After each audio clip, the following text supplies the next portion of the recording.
At it again, and we've got to talk about Speaker of the House, Mike Johnson, because there are growing calls for him to step aside. But there's something about this that I think people are missing, and I think it's important that we talk about it. Like, share, comment, and hit that subscribe button if you are new. And I've got a couple clips that I want to show you guys before we actually get into the meat and potatoes of this. But let's dive in.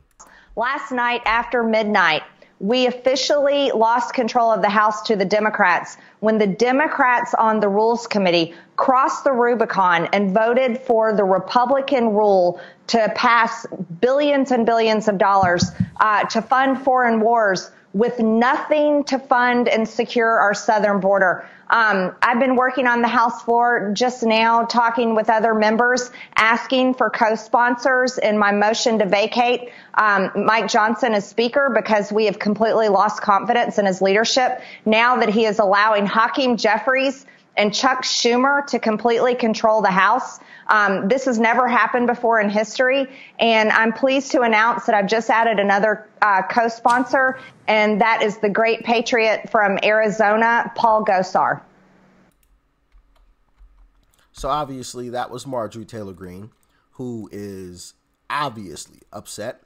And, you know, I'm upset too, for sure.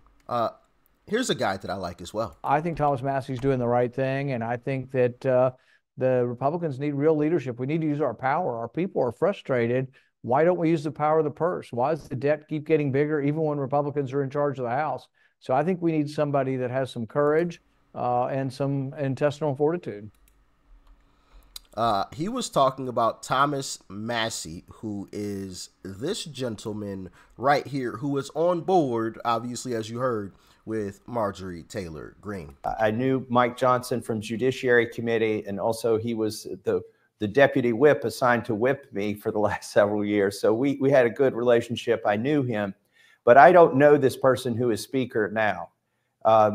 He's done two things, and he's about to do a third thing that most Republicans, even in Washington, D.C., don't agree with, and certainly back home. He passed an omnibus bill, betrayed the 72-hour rule, time to give us to read the bills. He filled it full of earmarks, and it spent more than Nancy Pelosi even dared to spend in her last year. So that was his first infraction. His second infraction was last week. You know, Jim Jordan made great progress in our Judiciary Committee. And in fact, Mike Johnson helped us with this when he was on Judiciary in terms of getting a warrant if the government wants to spy on Americans. In other words, reforming the FISA program. Well, we brought that to the floor. We fought really hard in the Rules Committee that I also serve on to get that bill to the floor under a rule so that you could vote on whether to have an amendment or not, amendment that would require a warrant. And what happened there, Lou, is the Speaker put his finger on the scales, not to help us get a warrant, but to kill the warrant amendment. And so FISA was reauthorized that's the Foreign Intelligence Surveillance Act, to allow the government to spy on Americans without a warrant. Now we're at the third point here, and that's he's having a hard time getting done this week. John Boehner called this cleaning the barn. When John Boehner left office, and I was here for that, he passed an omnibus, he passed Ex-Im Bank, but he told us he was going to leave after he did all these bad things. Well, the third thing that Mike Johnson is trying to get done this week is to send about $100 billion of foreign aid, primarily to 3 countries, but also to many other countries and programs outside of this country. It would go to Israel, Ukraine, and Taiwan. And our problem with that is he wants to do it without doing anything for our own border. And even the Speaker himself said that was a hill to die on a few weeks ago, and he's not even fighting on this hill. So the question is he the guy to be our Speaker? I knew. Is he the guy to be the Speaker of the House? I don't know. And I'll tell you why. Because as you heard there, for a while he was saying the border was a hill to die on. But is he playing chess with that situation? Or has he been convinced of some other things? have this clip from the Joe Rogan podcast. I don't know if I could show you guys the actual video. If I can't, I'll just put like a still screen over it if I can't show you guys the actual video due to copyright. But Tucker Carlson was on the Joe Rogan show, and he said something interesting. And he was talking about how Mike Johnson is actually a really nice guy. He knows him. And that's been the consensus from everything that I've heard about Mike Johnson, is he's actually a really nice guy. You heard Thomas Massie say, yeah, I knew Mike Johnson before. He's a cool guy. But this person, like, I don't really know this person. This person's a little different. I think Tucker Carlson may be onto something with what he said on the Joe Rogan podcast. You guys let me know your opinion on it. Check it out. Here's the illusion that we fall for time and again. We imagine that evil comes like fully advertised as such. Like evil people look like Anton LaVey. Horns, yeah. Right. Black, you know what I mean? Black cloak. Exactly. Sickle. Evil is an independent force that exists outside of people, that acts upon people. I really believe that. I've experienced it. A lot. And it's obvious. And what vessel do they choose? The weak. It's weak men and women who are instruments of evil. The weaker the leader, the more evil that leader will be. So and unfortunately, we've reached a time in American history where every leader is either a woman or a weak man, pretty much. And so I'm sorry to say it, that's just true. And the weaker the leader, that's why Mike Johnson, everyone's like, oh, Mike Johnson's such a nice guy. Well, I know Mike Johnson, and he's a perfectly nice guy to the extent that he's like polite and seems kind of meek and restrained, and he's not saying motherfucker ever, you know what I mean? He's got like very sort of buttoned down affect, but he's a weak man. And that's the man you should be afraid of. The people who you should be less afraid of are the, headstrong, loud, don't care what anybody thinks. Yeah, those guys will go off track, but they're probably not going to abet, genocide or blow up the world in a nuclear exchange, because they may be obnoxious, but they know who they are. Weak people just become a host for evil, an open, empty building that evil occupies, possesses even. And that's exactly what's happening to Mike Johnson. That's like absolutely crazy what Mike Johnson is doing. But it's not because he's evil. It's because he's weak and therefore susceptible to evil. It's a meaningful distinction that I have noticed. What do you guys think? He's not a mean guy. He's just a weak guy, which makes him susceptible to the strong, evil individuals. And there's a lot of them where he's working. What do you guys think? Let me know. I definitely think that could very well be true. Hearing what I have heard about Mike Johnson, and then hearing, especially what Thomas Massie just said, like, I don't know this guy. This guy's a little different. That makes a little bit of sense. And if that is the case, then he needs to go. But there's a problem. And my good brother, Matt Gaetz, right? You guys know who Matt Gaetz is. I'm always talking about Matt Gaetz. I've always said that I feel like the Republican Party, as far as the politicians go, will look more like Matt Gaetz and the Byron Donalds of the world. So Matt Gaetz is somebody I really like. I think he's a guy who stands up for good, right? We saw that with the whole Kevin McCarthy situation. As you guys remember, Matt Gaetz is the one that is the guy that set off the whole Kevin McCarthy ousting. It was Matt Gaetz that started that. And everyone was angry at him. And it was Matt Gaetz who was one of the individuals that was holding up Kevin McCarthy even becoming the Speaker of the House. That was Matt Gaetz. Yeah. You guys remember one of the congressmen, I don't remember what his name was, like actually looked like he was going to try to fight Matt Gaetz because of it. Yeah, on the House floor. But listen to what Matt Gaetz has to say about the ousting of Mike Johnson, and I'll have something to say afterwards. Check it out. Okay, so here's my perspective on the motion to vacate. When I filed the motion to vacate, I thought, war-gamed, strategized about how a 4-seat Republican majority would then re-elect another speaker, because it's not enough to have the votes to remove somebody. You have to actually replace them with somebody else. And I really, really took great care to promise this audience and the entire country that under no circumstance would there be a Democrat Speaker of the House.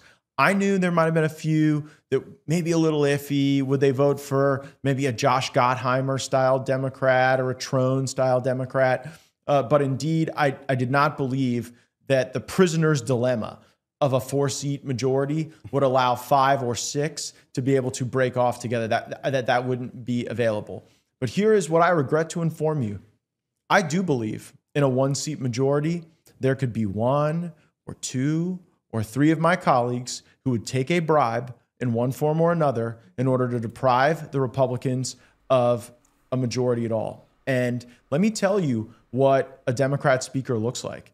Their leadoff hitter will be declaring Donald Trump an insurrectionist and setting up a barrier to him being able to become the president of the United States if he is lawfully and legally elected, as I expect he will be. That'll be their leadoff hitter. And then the chaser to that shot will be a massive spending package that looks a lot more like the American Rescue Plan. They will blow past every concept of every cap ever imagined. You'll be looking at universal basic income. You could be looking at packing the Supreme Court.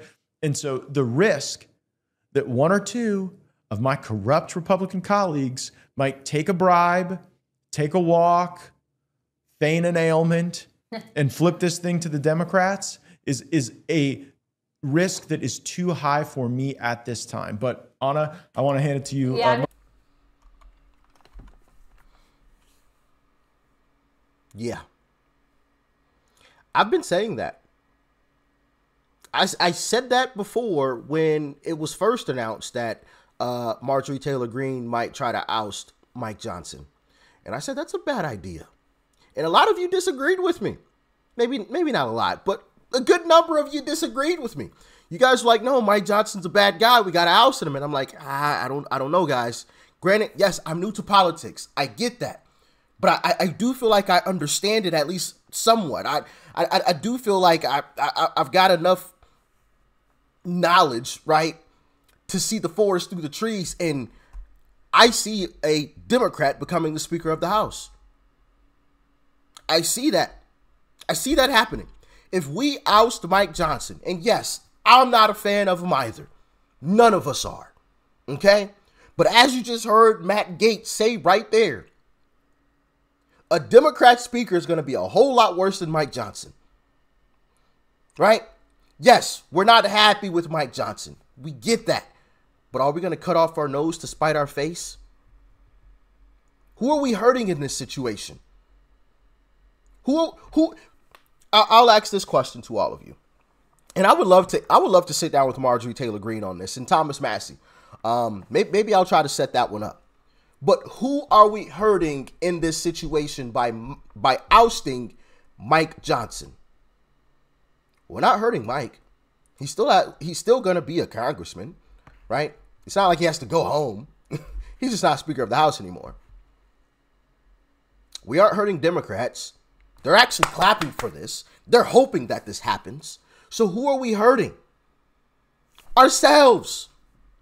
Only us. This can only go left. And not, like, obviously in a bad way. Pun intended. Right? This only goes left. Because like you said there, all it takes is just a little bribe. A little bribe. You get 2 people. They don't even have to vote. They can just say that they're sick and not vote at all. Now what? Now what? Now, not only do we have a Democrat Speaker of the House, but now we have yet another roadblock for Uncle Trump to walk into that White House. Bad move. Bad move. Absolutely terrible move. Terrible. Like I said, I may try to get in contact with Marjorie Taylor Greene and try to set up an interview. But yeah, this is terrible. I agree with her, right? On the basis of Mike Johnson, he's not the guy. But this isn't the time to oust him for the reasons that Matt Gaetz just stated and what I said as well. This isn't the time. Bad move. We will be cutting off our nose to spite our face. It's gonna look foolish. It's gonna look foolish. And this is one thing that I've noticed, and I'll let you guys get out of here. As Republicans, we got to start moving with a bit more strategy. We just kind of fly by the seat of our pants sometimes, and for me, wanting to see Republicans win, like, it's frustrating to me for me to just be watching this every single day. Obviously, because I'm digging into a lot of this stuff, and some stuff I don't report on, some stuff I do, whatever. But, like, it's frustrating for me to just watch this stuff because I'm like, yo, why don't we just stop? Just pause for a moment. Just pause. Stop and think about what we're doing here. Just stop and think about it. Like, just stop just reacting. You know? Stop just, oh, something happened here? Boom. Like, just pause for a moment. Think about the ramifications of it and move accordingly. Right? I get everybody's angry. I understand that. I'm frustrated my darn self. I see this every fucking day. But move with some gosh darn strategy. This stuff, it frustrates me. I'm watching Democrats move with strategy, but their policies are absolutely garbage. But the fact that they're all in unison and they move with strategy, they're able to convince people to still support them. Bro, if we could just move with some strategy, our policies are good. Democrats should not be winning anything. Nothing. Their policies are absolutely garbage. Look at this country. But it's because we don't move with any type of strategy. We don't move in unison at any point in time. When is the last time you saw Republicans move in unison? All Republicans. All in unison. All together. When's the last time? I'll wait. When's the last time you saw Democrats move in unison? Exactly. They do it all the time. All day, every day. If there's messaging to be pushed, they all say the same line. They all say the same exact thing. Threat to democracy? You guys know the line, right? Come on now. They all move in unison. And I'm not saying Republicans always have to be that way. But gosh darn it, just have some type of strategy to what we're doing here. It's like Republicans sometimes are like chickens with their heads cut off. Just flopping around all over the place. Don't know what's going on. Just come on, man. It's so frustrating. There's no way we should possibly, no election should be close against Democrats. Their policies are garbage. They've destroyed this country. Why is this even a debate whether or not Biden can beat Trump? It shouldn't be. The only reason why it is because Republicans don't move with any type of strategy. And it's frustrating, man. Anyway, I'm going to let y'all get out of here. I'm frustrated. Peace and love. I'm out.